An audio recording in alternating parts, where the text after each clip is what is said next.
पग चलत, एक पैर पर चल रहा है बैल, और गाय आज अपना रूप धारण करके, जो स्वयं पृथ्वी मैया है वो अपना रूप धारण करके आज गाय का बना करके बैल का साथ दे रही है।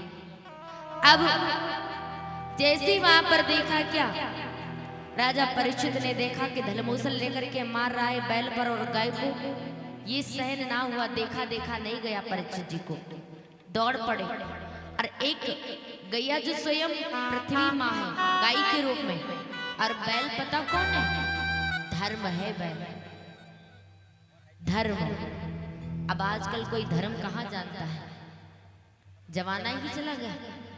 अब जैसे ही राजा परीक्षित ने देखा किस धर्म को माना जा रहा है, समझ गए राजा परीक्षित, तुरंत दौड़ करके कलयुग के पास पहुंचे और कलयुग के पास खड़े होकर के राजा परीक्षित ने तलवार उठाई। ठहर जा दुष्ट पापी नालायक, इनको क्यों मार रहा है, क्या तुम्हारा बिगाड़ा इसने। उसी समय प्यारे क्या हुआ, आज लेकर के चले हैं, जब चाहा वीर परीक्षित ने मारो तलवार घुमा कर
और जैसे ही घुमा करके कलयुग को मारने आगे बढ़े, उसी समय कलयुग ने शीश झुका करके परीक्षित जी के चरणों पे मस्तक ही रख दिया।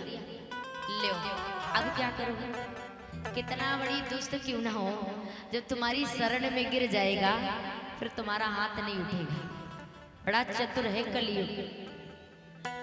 अब कलयुग अपना मुख खोले बैठा है कि जितनी जल्दी उसके मुख का आहार बन जाए, वो तो मुंह खोला बैठा है कि जो व्यक्ति दिख रहा है ना तुरंत अपने मुंह का आहार बना लेता है, अपने लपेटे में ले लेता है, आलसपन आ जाता उसके अंदर, फिर वो घर में आलसपन की तरह लेटा रहता है, ना काम करेगा ना धाम करेगा, केवल खाने को मिलता रहे। बहुत ऐसे व्यक्ति हैं, क्यों थोड़ा सा आलस आया, कलयुग ने कहा आ जाओ बेटा हमारा मुंह फैला हुआ है, आ जाओ भोजन बनने के लिए। तो जब देखा क्या, कलयुग ने अपना मस्तक राजा परीक्षित के चरणों में रख दिया। अब राजा परीक्षित ने बोले अब क्या करूं, तो उसी समय कलयुग ने कहा महाराज आप न्याय के राजा हैं, आप न्याय करने वाले हैं, इस दुष्ट पर भी कृपा कर दो। अब क्या करोगे, गाय और बैल को जाने की आज्ञा दे दी कि जाओ तुम्हारा इस कलयुग अब कुछ नहीं करे, इतनी जल्दी जमाना बीत नहीं गया, अभी मेरा ही राज्य, और मेरी राज्य में अगर ऐसा दुष्टता कर्म करेगा मैं उसे जीवित नहीं छोड़ूंगा। खड़ा हो जा, अगर मैंने इस पर दया दिखाई तो पलट कर वार फिर करेगा। कलयुग से बोला खड़ा हो जा, कौन है तू? कहने लगे महाराज मैं कलयुग हूं। कलयुग इसीलिए क्यों मार रहे थे, बोली अपनी राज्य से नहीं बाहर निकाल रहा था। कलयुग बोला मेरा राज्य आ रहा है, मैंने बाहर निकाल रहा हूं, केवल मेरा ही राज्य चलेगा। अब कलयुग ने जैसे इतनी बात कही महाराज आप अपने राज्य में इसकी सेवा कर रहे हैं, रक्षा कर रहे हैं, लेकिन आने वाले समय में मेरा पूरा अधिकार हो जाएगा, ना तुम गाय की रक्षा करो, खुद इनको मारते पीटते गलियों में भगाओगे। यही आने वाला जमाना। कोई बात नहीं महाराज। जैसे इतनी बात कलयुग ने कहा कि आने वाले समय में कोई धर्म कर्म नहीं जानेगा, कोई जाति पाति नहीं जानेगा, केवल मेरा ही राज रहेगा। वही भैया है, कोई जाति पाति नहीं। जहां देखा सुंदर लड़का है वहां लड़कियां चली गई, पता ही नहीं लगा, जाति पाति का सब मिटा दिया। हम मानते हैं जाति पाति का कुछ नहीं होता, पर अपने माता पिता की इज्जत तो रखिए, हाँ? लेकिन नहीं, कलयुग ने यह बात कही महाराज से कि आने वाले जमाने में कोई बहन और कोई भाई का रिश्ता नहीं रहेगा, बदल जाएगा। कलयुग कहते हैं सतयुग में शूर्पणखा एक थी, लेकिन कलयुग में शूर्पणखा गली गली में घूम रही है। समझ रहे हैं? रावण पहले एक था, अब गली गली में रावण, घर घर में बैठा रावण। रावण के 10 शीश दिखते तो सही थे, अब तो रावण के 10 शीश दिखते ही नहीं, वो छुपे अंदर बैठे हैं। अहंकार, अभिमान, ये इंसान के अंदर रावण छिपा बैठा है, हैं? तो ऐसा नहीं। कलयुग ने कहा महाराज क्षमा करी, क्षमा करी। महाराज ने कहा सुन, कहने लगा महाराज इनको तो स्थान देते, हमें भी तो दे दो। कहने लगे तुमको हम 4-5 स्थान ऐसे दे रहे हैं जहाँ झूठी, जहाँ पर जुआ होता होगा तहाँ तेरा वास होगा, जहाँ मदरा मांस खाया जाता होगा वहाँ तेरा वास होगा, टूटी खाट में तेरा वास होगा, और ऐसी ऐसी स्थान 4-5 देना। तो कहते ना जहाँ पर दारू पी जाएगी वहाँ पर कलयुग का वास ऑटोमेटिक होता है, जहाँ पर जुआ खेला जाएगा वहाँ ऑटोमेटिक कलयुग का वास है।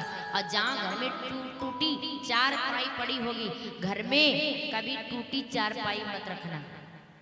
समझ रहे हो? टूटी चारपाई मत रखना, क्योंकि उसमें साक्षात कलयुग का वास होता है। और याद रखिए मैया, जो आप सोना पहनती हो कभी चोरी का मत पहनना, उसमें कलयुग का वास होता है।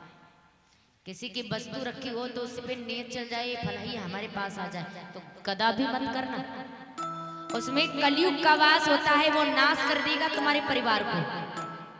ऐसे धन का हम क्या करें जो हमारे परिवार से आपको दूर कर दे, हैं? नहीं, नियंत्रण रखो अपनी नीति पे। तो आज कहते कलयुग ने कहा प्रभु कोई तो स्थान दे दो। बोले ठीक है, इतनी विनती कर रहे हो तो हम तुमको एक स्थान दे रहे हैं स्वर्ण में। किसमें? स्वर्ण में, सोने में। कहने लगे वो भी छल किया होगा, किसी व्यक्ति ने चुराया होगा, उसमें तेरा वास होगा। जो मेहनत से तूने कमाया है उसमें कलयुग का वास कभी नहीं होगा। आज महाराज की बात सुनकर कलयुग ने कहा अब तो हमको स्थान मिल गया है। कलयुग ने क्या किया, महाराज के जो सिर पर मुकुट रखा था वो छल किया हुआ मुकुट था, यानी जरासंध का मुकुट था, जो आज राजा परीक्षित के सर पर रखा गया है। अब कलयुग ने सोचा जाने की कहाँ आवश्यकता, महाराज के खपड़िया में घुस जाते हैं। तो कलयुग थोड़ा घुमा, अब महाराज के सर पर रखा सोने का मुकुट उसी में प्रवेश कर गया। महाराज की खोपड़ी पे बैठ गया चढ़ के कलयुग। बोलिए गोविंद भगवान की। कलयुग बैठ गया। अब जिसकी खोपड़ी पे बैठ गई है तो उसकी बुद्धि का काम करी है बताओ? काम नहीं करेगा। तो महाराज की बुद्धि काम करना बंद हो गई। महाराज घर गए। अब महाराज घर गए तो वहां पर मुकुट उतार कर रखा, तो फिर से उनकी बुद्धि काम करने लगी। और फिर काम करने लगी तो महाराज ने क्या किया, दूसरा दिवस हुआ तो महाराज क्या करने लगे, चलो थोड़ा घूम लेते हैं। महाराज फिर वही काम किया, उस मुकुट को दूसरे दिन सर पर रख लिया। और रखने के बाद में महाराज रथ पर सवार होकर के पहुंच गए। कहाँ? जंगल पहुंचे। फिर वही सर पर बैठ गया कलयुग, जैसे ही बैठा तो चल पड़े महाराज आगे की ओर।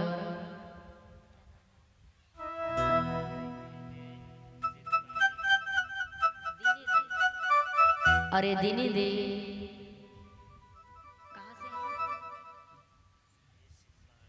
सिद्धपाड़ी से 101 मुद्रा और 21 मुद्रा दानी भगवान इनका हमेशा कल्याण करते रही, हमेशा खुशियों से भंडार बढ़ते रही प्रभु। बोली गोविंद भगवान की। आज प्यारे जैसे ही चले तो गर्मी का मौसम था, महाराज घोड़े से नीचे उतरी, बड़ी तेज से प्यास लगी और आश्रम था किसका? लोमर्ष ऋषि का आश्रम था। लोमर्ष ऋषि का आश्रम देखा तो महाराज को प्यास लगी, महाराज को लगा कि थोड़ा सा पानी पी लिया जाए, यहाँ कोई होता होगा तो हम पानी पी लेंगे। महाराज जैसे ही आगे बढ़े आवाज मारी, कोई है क्या? अरे प्यास लगी है, कोई मुझे पानी पिला दो। कोई आवाज नहीं आई, लेकिन एक संत बैठे थे, लेकिन वो हाथ जोड़कर भगवान का भजन कर रहे थे।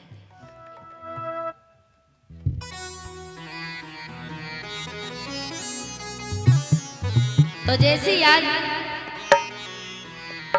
उसी जगह पर बैठ करके संत महात्मा भजन कर रहे थे, तो जैसे ही पहुंचे वहां पर देखा राजा परीक्षित जी ने कि इसने हमको देख करके आंखें बंद कर ली हैं। अब क्यों आंखें बंद की हैं? लगन लगी थी भगवान के शरण में। सब लोग लगन लगाएंगे तो परमात्मा जरूर मिलेंगे। लगन तुमसे लगा बैठे, लगन तुमसे लगा